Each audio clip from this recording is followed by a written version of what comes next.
व तो इज़्ज़ु मन तशा व तो ज़िल्लु मन तशा। नाज़रीन इकराम, पाक फ़ज़ाइया ने इस 4 दिन की इंडिया के साथ जंग में ये साबित कर दिया कि पाक फ़ज़ाइया और पाक फ़ौज दुनिया की बेहतरीन जंगी सलाहियत और जदीद तरीन टेक्नोलॉजी से लेस है। इंडिया के जदीद तरीन 4.5 जनरेशन राफेल तैयारों को ना सिर्फ धूल चटा दी, बल्कि इसके साथ साथ दुनिया का सबसे most advanced S-400 Russian made defence system की एक बैटरी जो है वो तबाह कर दी।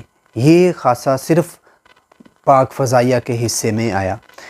चीफ़ ऑफ पाक फ़ज़ाइया एक प्रेस कॉन्फ्रेंस में मुकम्मल डिटेल बता रहे हैं। चलते हैं हम इस प्रेस कॉन्फ्रेंस की तरफ। इसमें आप देख सकते हैं कि चीफ़ फ़ज़ाइया जो हैं वो इन 4 दिनों में फ़ज़ाइया ने जो भी कारनामे सर अंजाम दिए हैं उनके मतलब नक्शों की मदद से बड़ी डिटेल से समझा रहे हैं। तो चलते हैं प्रेस कॉन्फ्रेंस में।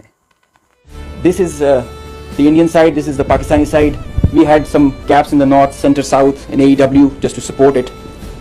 And the IF fighters started an initial build-up that was picked up from the north and the center across IB at 0010 hours.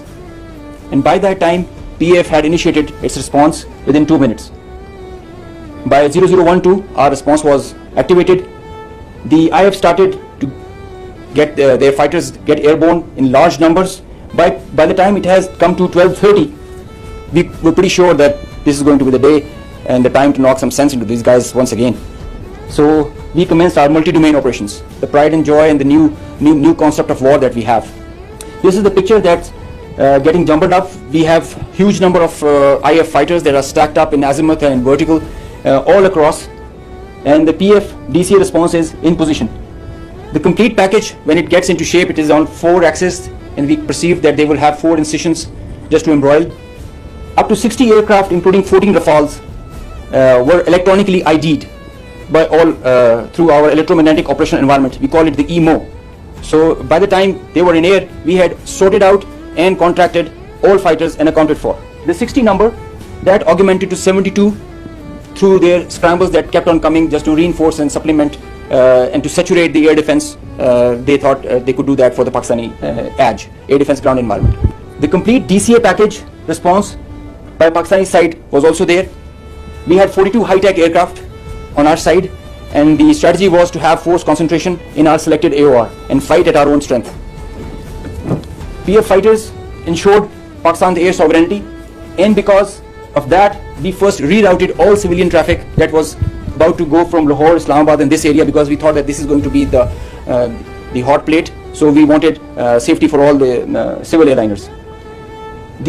When they had seen this kind of a strong defense on our side, they resorted to launching their air-to-ground weapons while being cis-frontier. And as soon as they had launched the weapons, we could ID that instantly. And the chief of the air staff, as I mentioned, he was in the COC. He has been there for a couple of nights. I have seen him there. So when I said that he spearheaded and he led from the front, he really did that. And he changed the contract. We were given the rules of engagement first to deter.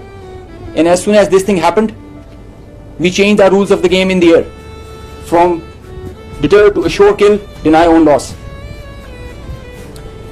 PF strategy changed. We had a plan. We thought that Indians, the last time they said that they would have Rafales and they could have created any difference. So we targeted their center of gravity and the Rafales. That's why you see good numbers for that. We would have had more numbers, but we showed restraint.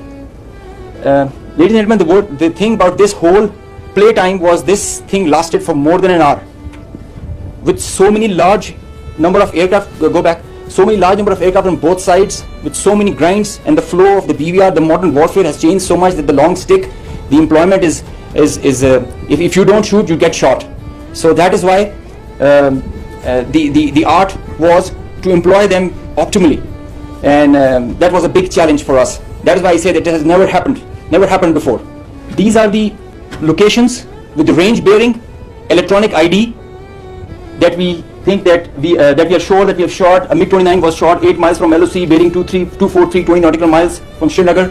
A Su30 was shot 192 19 miles, 25 miles from LOC. We have the exact details because you cannot, in the modern battlefield, you cannot conjure up things out of imagination. You have an electronic ID. The aircraft gets picked up by his data link. As soon as you put on your radar, you show yourself, and nobody can hide, nobody can deny that. A Rafale was shot 54 miles from LOC in Srinagar. So you can have all these details. We have exact range bearings because and when you employ your weapon, you know exactly when the missile is getting active, when it is getting and the blip is disappearing, which is verified as you get down for the debrief. So none of the claims have any fat in them. So they are pretty clear, pretty concise, pretty accurate. And I have a audio from a Rafale formation that I will share. The call sign is Godzilla. As soon as those animals are extinct, so this one also got extinct. Please play.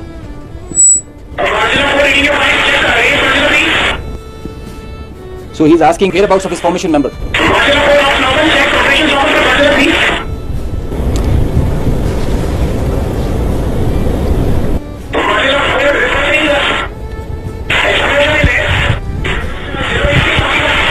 So the formation knows, his leader knows that his number, one of his fight member is not there. They have an RT. This is the original RT that they are exchanging, and they're asking about his position. He's giving his own operations as fine, but he has claims that I've seen an explosion in the air. And I will share this detail. This is a long RT that we have. If you can hear one RT of one formation member, we can hear all of them in panic and in distress. So the idea was to just to apprise you guys and to share with you how complicated this was. How this example can be taken not to do when you know that the adversary has the long stick, but I must say that it is not the equipment that matters all the time. It is the training, it is the leadership that gives you the direction and the ownership that it shows. That's what matters, and the training, the operational competence that the whole formation has. And I hope they are slow learners, but I think they can get the drift of not doing it again. Thank you.